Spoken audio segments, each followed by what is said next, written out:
And our first main topic today gets submitted to us by Kyle Arking, who writes, well, it looks like we may have to wait a little bit longer for K2 Fast, K2 Furious. Did you see that Alan Tudyk has confirmed that K-2SO will not be in season 1 of the Cassian Andor series? This isn't that surprising given that they didn't mention him at the Disney investors meeting, but it's a shame because he was one of the best parts of Rogue One. I hope that this means the show will be more of a character study on Cassian. What do you think? All right, thanks a lot for sending that in, man. And yes, one of the Star Wars shows, of course, that people are talking about and looking forward to is the Cassian Andor series. And by the way, special shout out to Michael Myers for sending in a super chat badge in the live chat. Appreciate that, man. We've been expecting Cassian Andor. Now, going all the way back, well, let's start off with the Disney presentation announcement. You know, they did the Disney presentation announcement a couple weeks ago.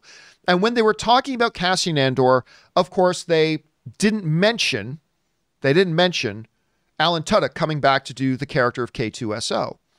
And somebody asked about that, and I said, I'm not worried about that because at D23, 55 years ago, at D23, I was there. Alan Tudyk came out on stage. You had your two lead guys. You had Cassian and K-2SO on stage together, and they were talking about the Cassian Andor show, at which Alan Tudyk suggested to Kathy Kennedy, should we call it K2 Fast, K2 Furious? Anyway, she rejected that idea, of course. So I said, yeah, so clearly he's going to be a part of it. But apparently not.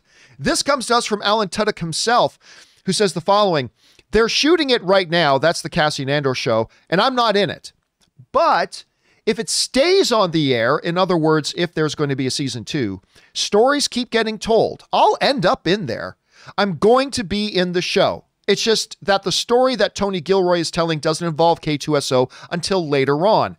I can't be too specific, but I can definitely say that I'm not going to be in the first season. All right. There are a couple things about that I think. Number one, like you were saying in the email, this is BS. I love K-2SO and I love Alan Tudyk. By the way, have you seen the trailers for his new show, like Alien Resident or whatever it's called? Yeah. The Resident Alien or something? That looks really good. I can't wait to watch that. But, I mean, what are you talking about not having K-2SO? I mean, you brought him out on stage at D23. Now, on the other hand, it does depend on what part of the Cassian Andor story you want to start with. And it sounds like they're going to be starting with before he comes across and acquires K-2SO. So from what it was sounding like to me from Alan Tudyk, and Soul Brother Mike sends in a $20 super chat badge in the live chat. Thank you so much for that, dude. I appreciate that very much. It sounds like they're going to start the story early, and then Alan's saying, if it gets a season 2, I will be in it then. Then I will be in it.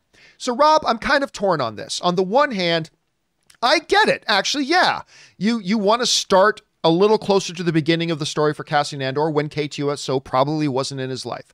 Okay. But on the other hand, it's like K-2SO is one of the reasons a lot of people really loved Rogue One, and having that awkward pair, those, strange bedfellows, if you will, that odd couple, was really going to be part of the draw. And I kind of feel like it's a missed opportunity or mistake. So I kind of feel 50-50 about it. I get it for storytelling purposes, but I was really looking forward to seeing K-2SO. Rob, you hear about this decision.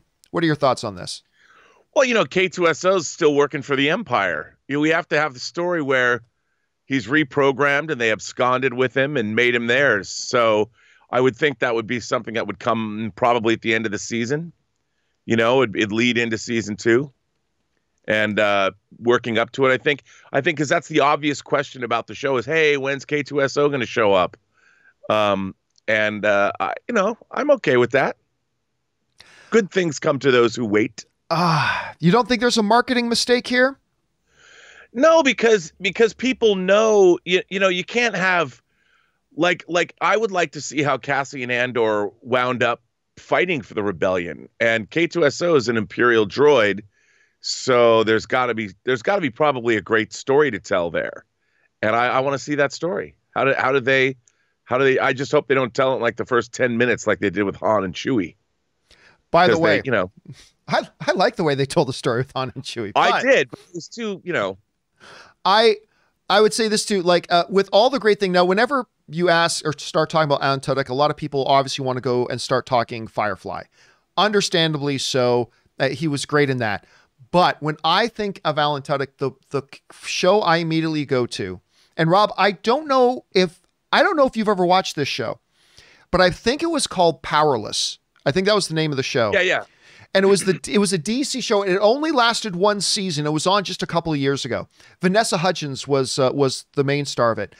But it takes place in the DC universe, but it's all the people who work behind the scenes to build all the gadgets that heroes use, and they don't have any powers.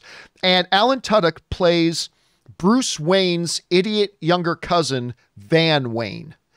And he was so good in that role. And whenever I think of him, that's what I think of. Anyway, guys, the question for you is, what do you think about this? I mean, I guess, yes, from a narrative point of view, it makes sense to have a first season without K-2SO. But K-2SO was also one of the big reasons I was looking forward to it. How do you feel about him not being in the first season of this? Jump on down into the comments section below and let us know your thoughts. Okay, guys.